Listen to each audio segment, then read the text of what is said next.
Dr. Suresh Reddy, welcome again to ITV Gold. Thank you so much for your time today.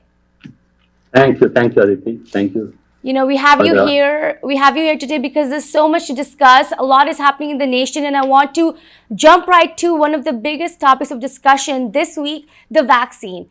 You have gotten the first dose of the vaccine as well. I'd like to start this interview asking you about how it felt when you got this vaccine and the process it took to get it. Well, like as you know, the healthcare workers are given the first priority. So I had the fortune of getting this vaccine almost like more than 2 weeks ago, and this Friday I'll be getting my second dose. There was some anxiety of anticipation that there are some reported side effects, but so it's once I got in there were like hundreds of people in line, and that made me a little bit more comfortable. And then we started. When they give the injection, it's almost like very similar to flu vaccine. I get my flu vaccine every year, and this is very similar to that.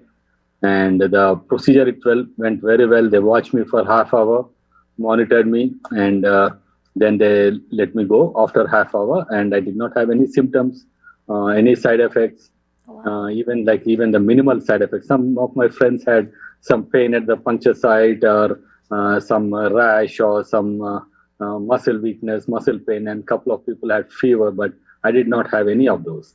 Yes, definitely. That's so great to hear that you've had such a good experience with the vaccine.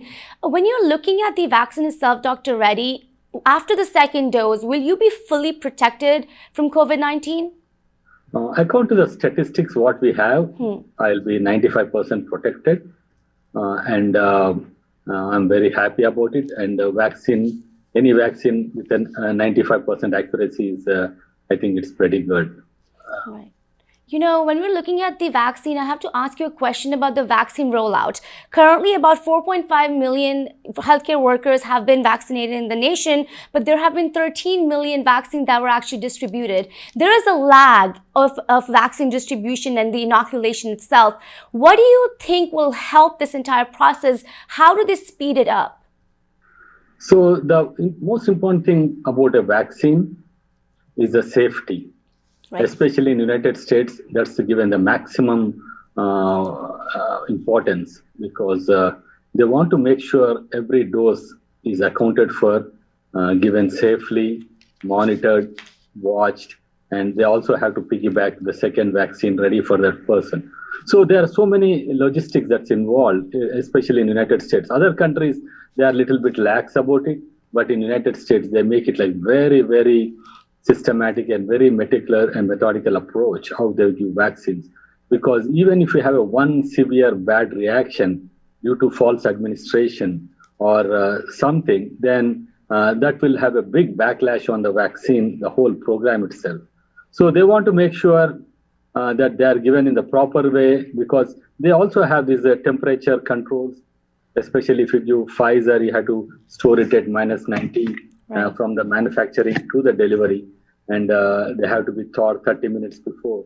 So they want to make it roll out very, very cautiously, because they don't want to have any untoward incident because of administration or because of not preparing the vaccine well.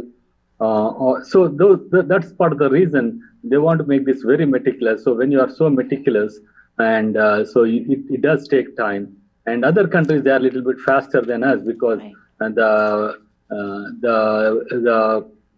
malpractice issues and legal implications are not that bad in those countries, especially in China and countries like that.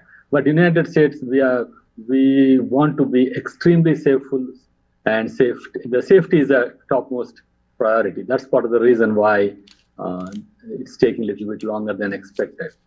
Some are also saying that perhaps it may be more advisable right now to give out more first doses of the vaccine instead of keeping some for the second dose that many people have to be inoculated for.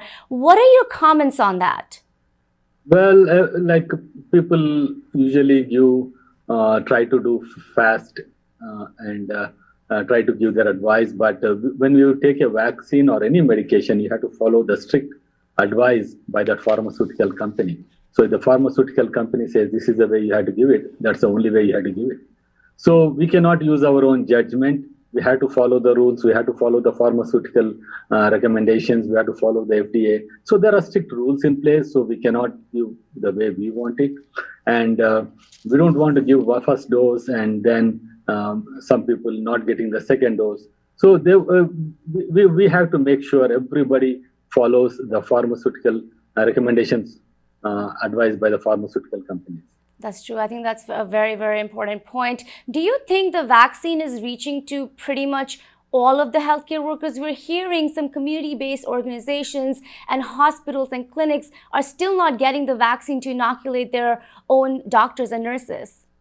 Yeah, as I said, as you know, US is a vast country with thousands of hospitals. Right. And definitely some hospitals will stand in line ahead of the other hospitals, and some hospitals they are more aggressive in getting them. And also the incidents, that means some states have more incidents of the infection and some states don't. So there is some variation that's expected anytime you do any project of this mass scale. There is some variation, but eventually a few weeks, almost all the healthcare workers will get it. And also I heard that some states are also giving to general public. So like in Texas. So I think eventually, I think in a month or so, I think all the healthcare workers will get it. In 3 to 4 months, I think all the general public will get it. That's what my feeling is. Dr. Reddy, which vaccine did you get particularly? And a follow-up question to that, is there really a difference between, say, Moderna, Pfizer, or now AstraZeneca, which has been approved in the UK? Could you just help explain that? There are a lot of questions about it in the community. In the United States, as of now, we have two vaccines, the Pfizer and also the Moderna. Right. So at this point, we are not even given a choice which one to take. They both are pretty similar in effectiveness and the safety pattern. I think the only difference is the temperature. The Pfizer has to be stored at around minus 90 degrees centigrade, which some hospitals or smaller medical centers cannot afford, whereas Moderna can be kept at the fridge temperature. So that's a major difference, but otherwise they are pretty similar. And the other vaccines at this point are not approved in the United States, they are in other countries. But in US, at least, we are not given a choice which one to take, but I think both are pretty similar in their safety range. All right, last question on vaccine, then I'll move on to the case that are surging because we need your comments on that too. When you're looking at the impact of this vaccine and its distribution, how much percentage of the population has to be vaccinated in order for us to go back to normal, in order for us to feel safe and protected? What are your comments on that? I read somewhere that until every person is vaccinated, we are not still safe. So basically, your goal is 100% vaccination, but we know realistically that's not possible because some people refuse it. Some people they have their own. Some have religious affiliations which prevent them from taking any outside fluids. But my thoughts are like according to statistics, around 60 to 70 or 70% is a good number. If 70% are infected or vaccinated, that can create some kind of herd immunity and decrease the infection. But if you want to be 100% certain that you will not get infected, you have to take vaccine. Wow. Well, let's hope that most of the nation does take the vaccine. It's so important. I'd now like to discuss what's happening in the nation in terms of the surge of cases right now. California is so overwhelmed that they're setting up bases of hospitals and they're making emergency rooms outside the hospitals. Other parts of the nation also surging with cases. Why aren't we able to control this right now? There are several reasons. One is, I think, that the virus itself, it has a genetic mutation, so it keeps on changing shapes and its genetic material. So the infectivity and the virulence rate changes.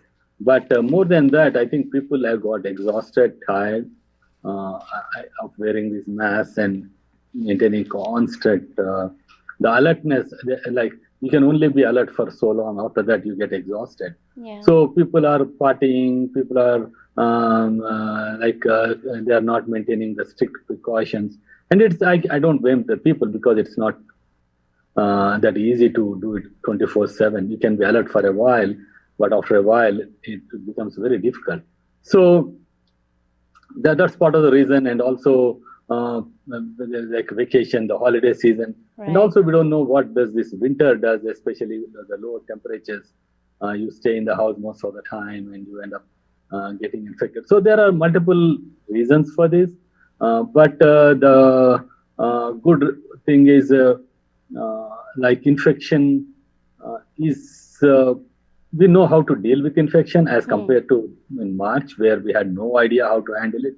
Now at least we know how to handle the infection. What we have some treatment protocols, even though they are not the best, but at least still people are dying, and most of the people who are dying or have some kind of medical problems. And one most common, most medical disease, which is considered a disease now, that's those people who are really affected are obese. Obesity has become a real number one factor where they are most affected. So I think it gives us a wake-up call that we have AAPI and Indian Doctors in the United States have been fighting against obesity for a long time. And when I was the president of AAPI, we did a lot of walkathons, awareness programs against obesity. And I think obesity is one thing that we are prone to this COVID. Have we felt the impact of Thanksgiving, Christmas, and New Year's yet on in terms of infections, or are these going to come a little bit later on? Usually it takes anywhere from 10 days to 20 days Right. before the real infection shows up, and the severity may take even up to a month. So I think we are still in the danger period. So by end of January, we'll have a fair idea how what kind of effect these holidays and the winter did to us. Last year, around this time, and the rest of the winter was devastating for the United States with the COVID impact. We are in New York. We were the epicenter. Do you see that happening in the next 3 months? What is your prediction? I think usually like even flu is more common in the winters. So I think this will be a little bit more aggressive in the winter months, and especially we are close quarters. We cannot go out, and parties are happening. People are meeting, even though there are some state regulations, like 6 people, 10 people, 20 people, and like birthday parties or weddings or funerals. So people are meeting. So and they are all in the close quarters due to winter. So I think I am worried there will be more infection. But again, because hopefully these vaccines will be effective and we'll be able to control the disease by April or May. The United Kingdom right now is on a national lockdown, which was, announced by their prime minister. My question to you is, should parts of the United States be under a lockdown? Or what needs to happen in order for us to lock down the country again? As well, United States is a huge country, and the UK is like almost like one state in the United States. So like it's almost like 30 to 50 times bigger than UK. So it's huge. It's very difficult to lock down the whole country. And the government also has to balance the lockdown versus other effects it will have on the economy, your health, and other stuff.